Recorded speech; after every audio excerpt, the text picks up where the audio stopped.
Which title was the Governor General of India awarded after the revolt of 1857?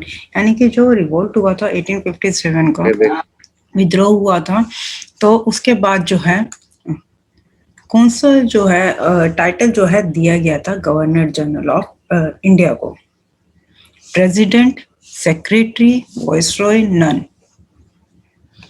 Harsh Rohit Yadav, yes Lakshya, हाँ जी लक्ष्य। Ma'am viceroy. Bye. Ma'am क्योंकि जब ma'am मतलब जब east India company ने मतलब जब ईस्ट इंडिया कंपनी को उन्होंने रिवोल्ट करा दिया, तो जो ब्रिटेन में बैठी हुई क्वीन थी उन्हें ये लगा कि जो ईस्ट इंडिया कंपनी है ये तो किसी काम की नहीं है, तो उन्होंने एक गवर्नमेंट ऑफ इंडिया एक्ट 1858 निकाला, जिसका हेड ऑफिस लंदन में था। उन्होंने कहा कि जो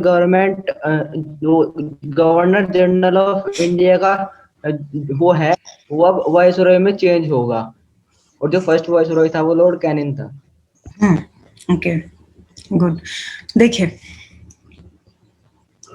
अब हुआ क्या था कि यहाँ पर जो है हमारे इंडिया में जो है ब्रिटिश ईस्ट इंडिया कंपनी का जो है राज चल रहा था। वो लोग जैसे कि कहने को तो ये लोग ट्रेडिंग करने आए थे, बट ट्रेडिंग के बजाय ये धीरे धीरे जो है इंडिया को जो है लूटने लग गए थे, अपनी हुकूमत चलाने लग गए थे, कब्जा करने लग गए थे। तो इन्होंने क्या करा, इन्होंने जो है ईस्ट इंडिया कंपनी ने जो है बैटल्स लड़नी शुरू कर दी थी। ट्रेडिंग जो कर रहे थे वो तो स्टार्टिंग में कर रहे थे, लेटर ऑन जो है ये बैटल्स में आ गए थे, लड़ाइयाँ राजा महाराजाओं के अगेंस्ट जो है लड़ाइयाँ लड़ने लग गए थे, जीतने लग गए थे। तो फिर इनका जो है पूरा का पूरा दिमाग ये हो गया था कि हमने इंडिया को कैप्चर करना है। अब बात क्या हुई थी जब ये रिवोल्ट हुआ था 1857 का। अब 1857 के रिवोल्ट से हुआ क्या, जो क्वीन विक्टोरिया जो थी, लंदन की जो क्वीन थी, यूके की जो क्वीन थी, वो बहुत ज्यादा निराश थी, बहुत ही she was displeased with the behaviour of British East India Company. वो कहती कि मैंने जो तुम लोग जो है यहाँ पर जो भेजे गए हो, शासन करने के लिए भेजे गए हो, रूल करने के लिए भेजे गए हो, ना कि लड़ाई झगड़े करने के लिए भेजे गए हो।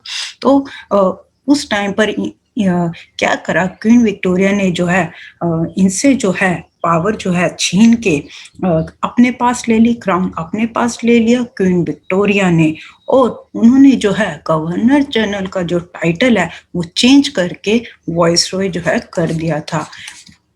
वॉइसरॉय मीन्स वो अब जो भी पर्सन जो है भेजेंगी, वो जो है उनके द्वारा जो भेजा गया पर्सन होगा। दूसरी एक सेक्रेटरी ऑफ द स्टेट जो है उन्होंने जो है पोस्ट निकाली थी, सेकंड पोस्ट, जो कि लंदन में ही बैठेगा, बट वो पर्सन क्या है, वो सारी की सारी इंफॉर्मेशन जो है क्वीन विक्टोरिया को जो है देगा। इसलिए जो है उन्होंने जो है गवर्नर जनरल से जो है टाइटल चेंज करके जो है वॉइसरॉय का करा था। अब these all are the British viceroy during British East India Company from 1858 से लेके 1947 तक। Two architects, Edward Lutyens and Dash, designed New Delhi and its building. George White, John Manson, Herbert Baker, none of these. Yes, Lakshya. Ma'am Herbert baker. Yes, ये question जो है आपका जो है सैनिक स्कूल में भी आया हुआ क्वेश्चन है।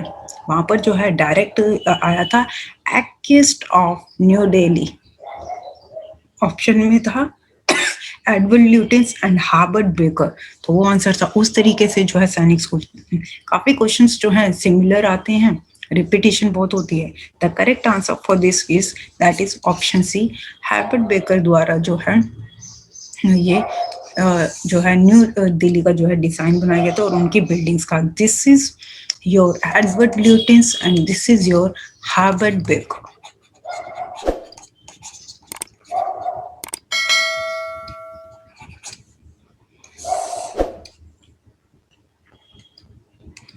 नेक्स्ट आता है, Rabindranath Tagore started Shanti Niketan in the year 1901, 1903, 1905 या फिर 1908? Anyone?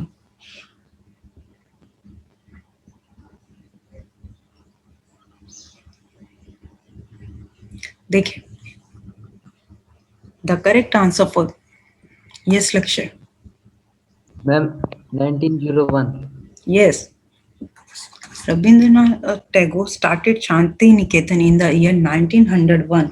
इन्होंने जो है 22 दिसंबर 1901 में जो है एस्टेब्लिश करा था ये school Shanti Niketan with 5 students, 5 बच्चों के साथ, जिनमें कि इनके जो हैं बड़े बेटे भी जो हैं इंक्लूड थे, and equal number of teachers, और 5 ही टीचर्स जो हैं इन्होंने जो है रखी थी।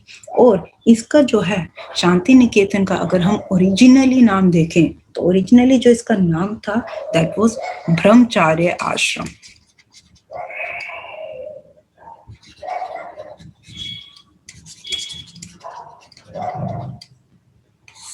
ये this is Shanti Niketan, this is your RNT Rabindranath Tagore, और ये जो है स्कूल में जो है बच्चे जो है पढ़ रहे हैं। नेक्स्ट आता है what are the rows of trees planted to check wind movements in coastal area are called. जो विंड मूवमेंट्स को चेक करते हैं बट इस प्रोसेस को जो कोस्टल एरिया में क्या कहा जाता है? Terrace farming, contour barriers, shelter belts, या फिर rock dam. Can anyone tell?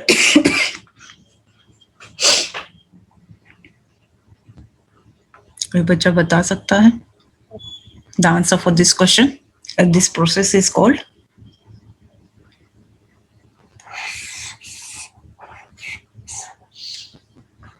The correct answer for this question is that is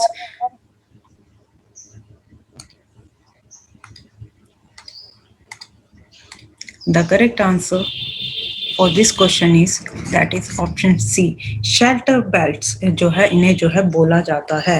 coastal area क्या होता है? What is coastal area? Coastal area किसको बोला जाता है? यस लक्ष्य। मैम जहाँ पर समुद्र होते हैं। ओके, जहाँ पर लैंड और वाटर दोनों को ज्वाइन करा जाता है एक to create an environment, that is called your coastal area with a distinct structure diversity. दूसरा आता है हमारा टेरेस फार्मिंग। टेरेस फार्मिंग हमारी होती है जहाँ पर कि ये आप देख रहे हो दिस पिक्चर, ये जो है आपका टेरेस फार्मिंग है। हिंदी में इसको बोलते हैं सीढ़ीदार खेती। ये जो है स्टेप्स बने हुए हैं, इस तरीके से जो है ये फार्मिंग जो है स्टेप्स के ऊपर बनती है। इस पे क्या होता है कि ईच लेवल अलग अलग जो है क्रॉप्स जो है ग्रो करते जाते हैं। अब इससे फायदा क्या होता है, ये जो इस तरीके की फार्मिंग करने से जब भी रेन होती है, instead of washing away all the nutrients in the soil, जो सॉइल में जितने भी न्यूट्रिएंट्स होते हैं सारे के सारे वॉश होने के बजाय सीधा जो है वो नेक्स्ट सीढ़ी पे आ जाते हैं, तो यहाँ का पानी जो है यहाँ चला जाता है इंस्टेड कि सारे के सारे न्यूट्रिएंट्स खराब होने के बजाय। So it is very helpful, तो इसलिए जो है this is called your terrace farming. Next आता है आपका counter barriers. It follows the natural shape of the slope. This is called your counter barriers. Next आता है name the term used for deep bores that have to be made to reach mineral deposit that lie in great depth. ये मैंने जो है last sample paper में भी ये question करवाया था, आया हुआ था ये क्वेश्चन। यस लक्ष्य। Yes, that is option C, which is also called shaft sinking. shaft sinking भी जो है इसे जो है बोला जाता है। नेक्स्ट आता है drilling. Drilling to make a hole in something, किसी चीज में जो है होल बनाना, that is called your drilling. Mining, that is called extraction of, extraction होता है removal of valuable minerals.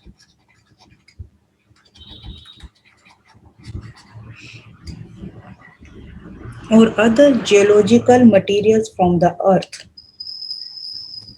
Now, the last option is that is called extraction, the act of taking something out. कोई किसी भी चीज को जो है बाहर निकालना, that is called your extraction. And this is your shaft mining.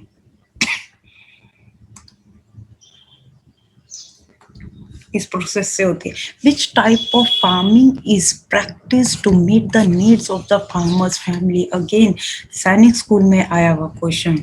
Last one again, ये आपका आरएमएस में भी आया है, ये आपका सैनिक स्कूल में भी आया है. कौन सी टाइप की फार्मिंग जो है प्रैक्टिस करी जाती है फार्मर की फैमिली की नीड्स को पूरा करने के लिए? सब्सिस्टेंस, कमर्शियल, प्लांटेशन एग्रीकल्चर या फिर प्रिमिटिव एग्रीकल्चर? यस क्षितिज.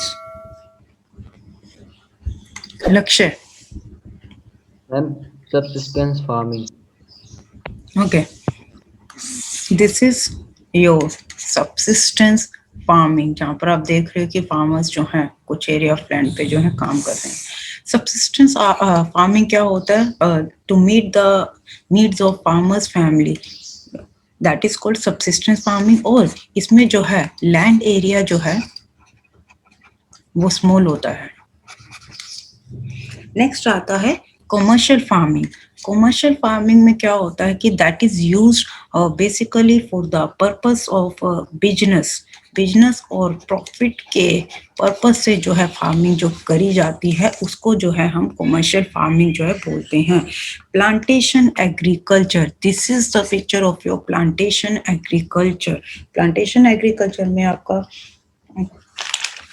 जो होता है, it is a type of commercial farming जहाँ पर कि सिंगल क्रॉप को जो है पूरे साल तक जो है ग्रो करा जाता है for the entire year. That is called plantation agriculture. For the whole year जो है एक सिंगल क्रॉप जो है ग्रो कर दिया जाता है.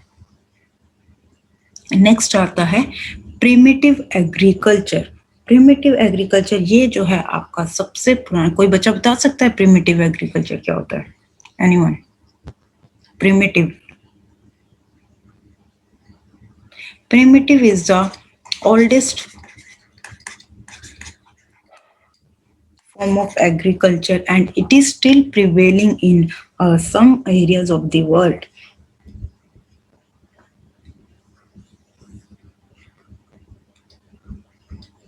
नेक्स्ट आता है which of the following is often called as the backbone of modern history.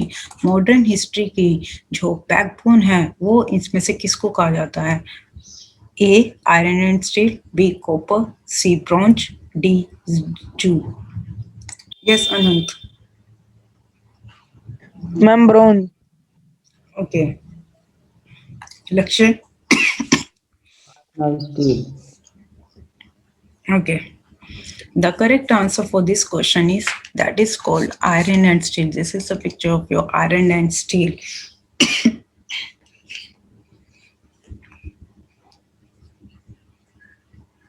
जो जितनी भी चीजें हैं मॉडर्न हिस्ट्री में जो है बनी हुई जो है वो जो है या तो वो आयरन की बनी हुई या फिर वो स्टील की, या और इनसे जो है या तो टूल्स बनाए गए हैं, मशीनरीज बनाए गए हैं. For example ships, trains, trucks, autos that are made largely of steel. ये सारी की सारी चीजें जो हैं आपकी जो हैं स्टील से जो है बनी हुई हैं. Even the safety pins and the needles we use are made from steel. So modern history की जो है आयरन एंड स्टील जो है बैकबोन है. नेक्स्ट आता है which country has the world's largest geothermal power plant. World का largest geothermal power plant जो है वो कौन सी कंट्री का है? USSR which is called Russia, France, Iran, USA. हाँ जी. Anyone? What is geothermal power plant? Geothermal power plant क्या होता है?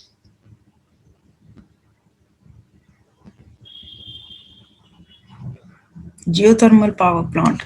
This is the world's largest geothermal power plant. चलिए पहले आंसर बताती हूँ, फिर बताती हूँ geothermal power plant. The correct answer for this is that is option D, USA. Geothermal power plant होता है, it is use to generate electricity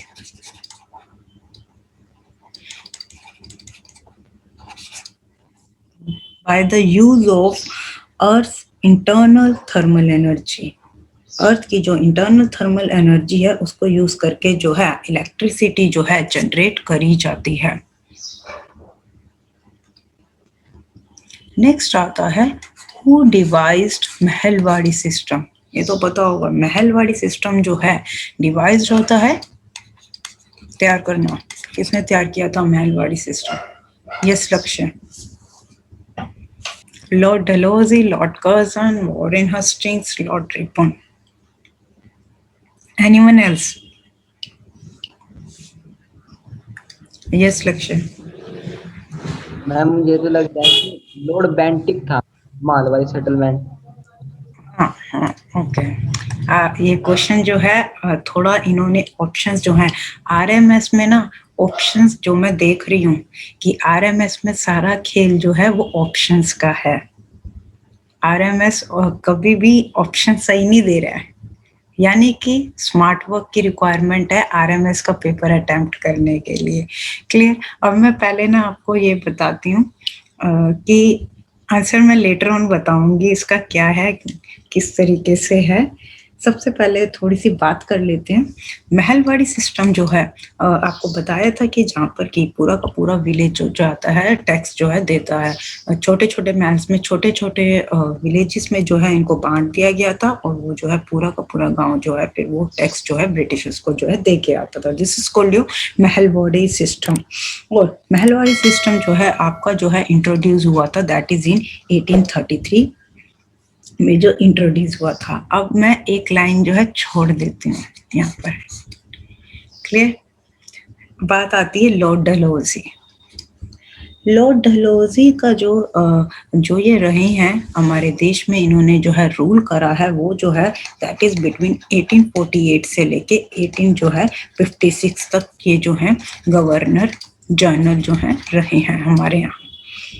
then आता है लॉर्ड कर्जन। लॉर्ड कर्जन का जो टाइम पीरियड है दैट इज 1899 से लेके 1905 का जो है टाइम पीरियड है। ये एज ए वॉइसरॉय जो है इंडिया में जो है रहे हैं। देन आपका आता है वॉरेन हस्टिंग। वॉरेन हस्टिंग जो है आपके 1772 से लेके 1782 तक जो है गवर्नर जनरल रहे हैं।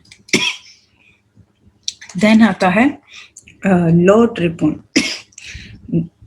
इनका जो टाइम पीरियड है दैट इज 1880 से लेके 1884 तक जो है ये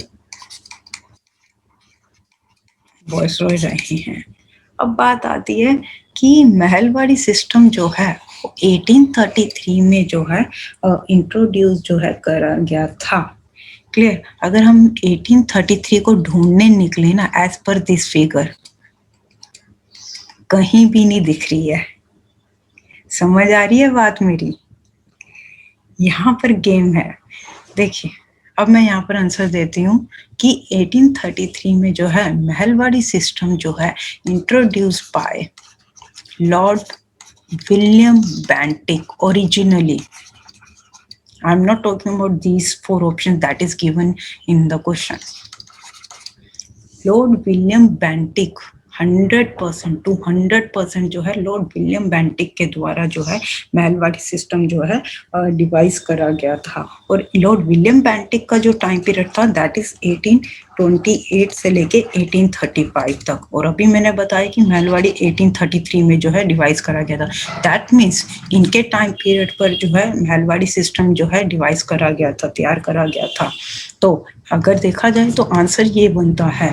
बट अगर देखें इसके बाद कौन आ रहे हैं, इसके बाद जो आपका नियर बाय जो लग रहा है वो है लॉर्ड डलहौजी।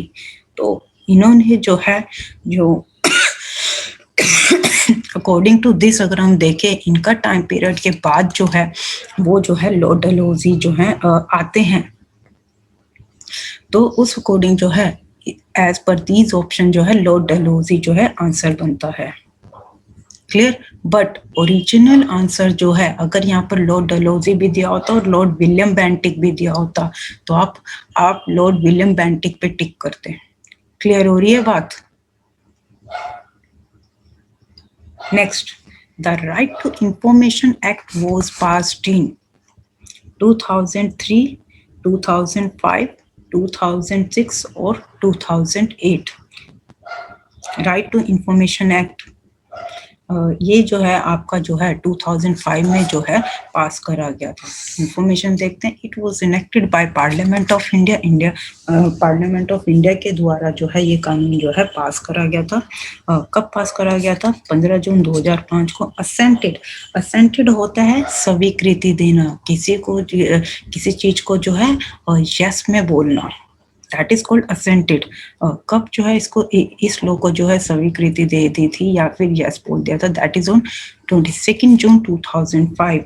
कमेंस्ड, बिगनिंग कब हुई थी इसकी? दैट इज ऑन 12 अक्टूबर 2005।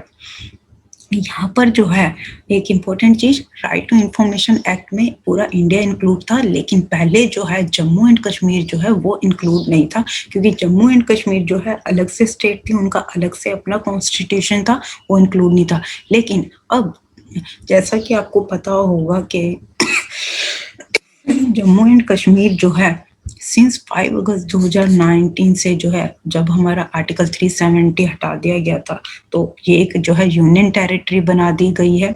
तो अब जो है राइट टू इंफॉर्मेशन एक्ट के अंदर आपका J&K स्टेट भी और J&K यूनियन टेरिटरी भी इंक्लूड होती है। The book Gulamgiri was written by, गुलामगिरी जो है ये किनके द्वारा जो है लिखी गई है? Yes Lakshya. Ma'am Jyotirao Phule. Okay. The book Gulambgiri was written by Raja Ram Mohan Roy, Periyar, Shri Narayan Guru या फिर Jyotirao Phule. The correct answer is that is option D। इनके द्वारा जो है ये जो बुक जो है लिखी गई थी। ये जो है ज्योतिराव फुले कौन थे? ये एक इंडियन सोशल एक्टिविस्ट थे और जो है इन्होंने जो है इरेडिकेट करी थी। इरेडिकेट होता है रिमूवल ऑफ अनटचेबिलिटी या फिर अबॉलिश ऑफ अनटचेबिलिटी, छुआछूत को मिटाने में जो है इनका रोल रहा है। कास्ट सिस्टम में ये बिलीव नहीं करते थे और इन्होंने जो है वुमेन इमेंसिपेशन यानी कि उनके लिए भी जो है काम करा, for the women emancipation.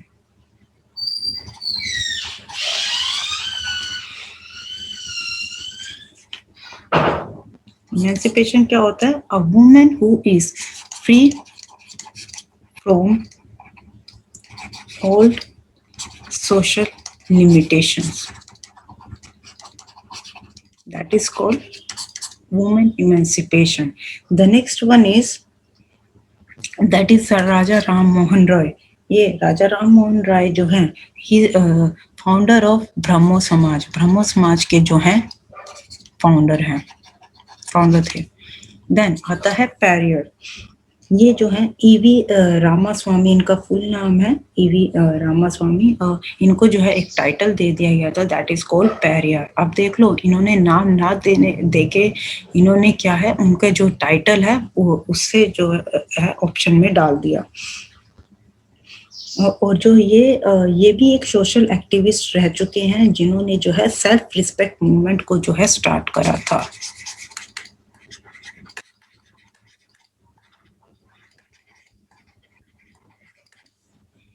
Shri Narayan गुरु, ये जो है फिलोसफर रहे हैं, एक स्पिरिचुअल लीडर जो है ये रहे हैं नारायण गुरु, and a social reformer in India. और इन्होंने जो है एक रिफॉर्म मूवमेंट जो है अगेंस्ट इनजस्टिस, अन्याय के खिलाफ जो है इन्होंने जो है एक रिफॉर्म मूवमेंट को लेड भी करा था और स्पिरिचुअल एनलाइटमेंट को इन्होंने जो है प्रमोट करा था श्री नारायण गुरु ने। He is also one more thing regarding this person. Father of, आ सकता है ये क्वेश्चन, क्या कह रहे हो? Father of Dravidian movement mummy को बोला जाता है. नेक्स्ट आता है द एसोसिएशन फाउंडेड बाय राजा राम मोहन रॉय. बहुत बार ये अगेन ये क्वेश्चन जो है सैनिक स्कूल में भी जो है पूछा गया है. आर्य समाज, ब्रह्मो समाज, प्रार्थना समाज या फिर नॉन ऑफ दीज. ब्रह्मो समाज सिंपल. अभी ये मैं लास्ट क्वेश्चन में भी आपको बता चुकी हूँ राजा राम मोहन रॉय के बारे में. आर्य समाज के जो फाउंडर हैं वो कौन थे? Dayanand Saraswati.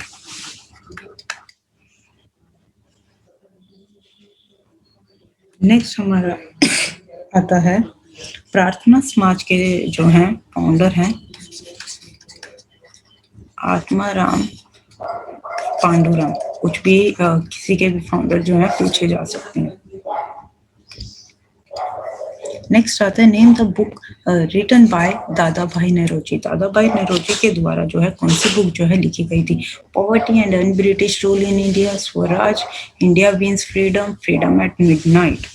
The correct answer for this is Poverty and Un-British Rule in India, that was written by Dadabhai Naoroji.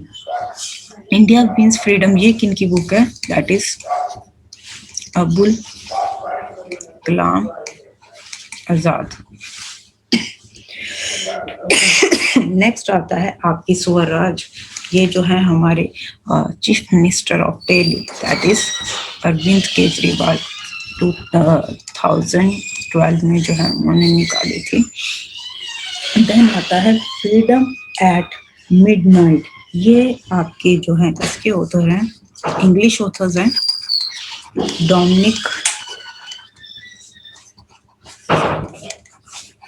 लपेरे and Larry Collins.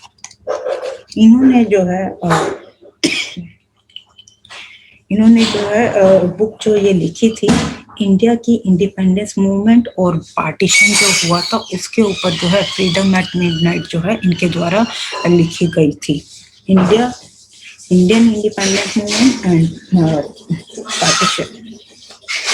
Moving on to next, that is TISCO was started in. ये जो Tata iron and steel जो company है ये जो है कब start हुई थी? 1905 में, 1901 में, 1907 में या फिर 1910 में. The correct answer for this is that is option C. ये एक इंडिया की जो है मल्टीनेशनल स्टील मेकिंग कंपनी है. Based in this disco was based in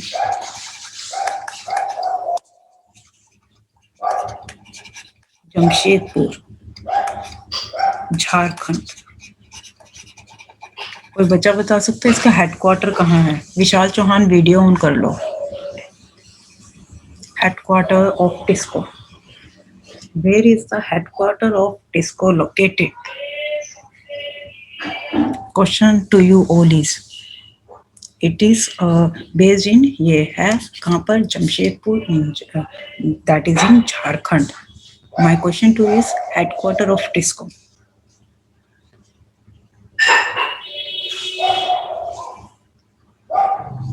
That is in Kolkata, West Bengal. Tata iron and Steel Company Limited based in Jamshedpur, Jharkhand और headquarters that is in Kolkata. Last question, outgoing of population is known as immigration, inmates, immigration या फिर resident. हाँ जी बोलो. Vishal, why you are wasting time? आवाज नहीं आ रही आपकी विशाल.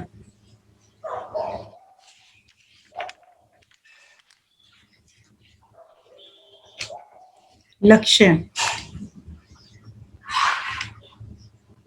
लक्ष्य बोलो। इमिग्रेशन। इमिग्रेशन होता क्या है ये इमिग्रेशन?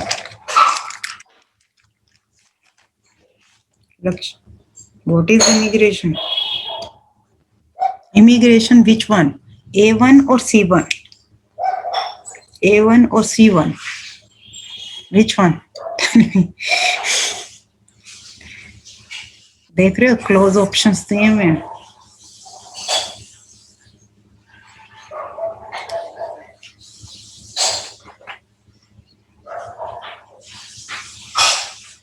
यस लक्ष्य,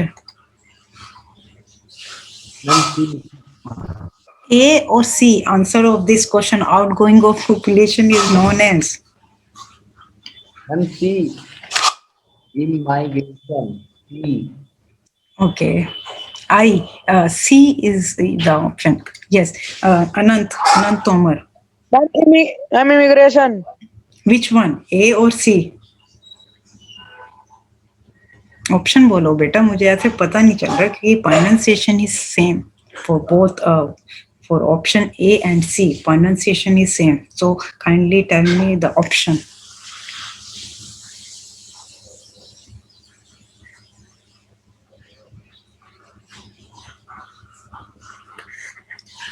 Yes, Anand. Ma'am option number C. ठीक है जी, अभी बताते हैं answer. Outgoing of a population, you immigrate. This E, which means from your home country. आप जो है अपनी होम कंट्री से।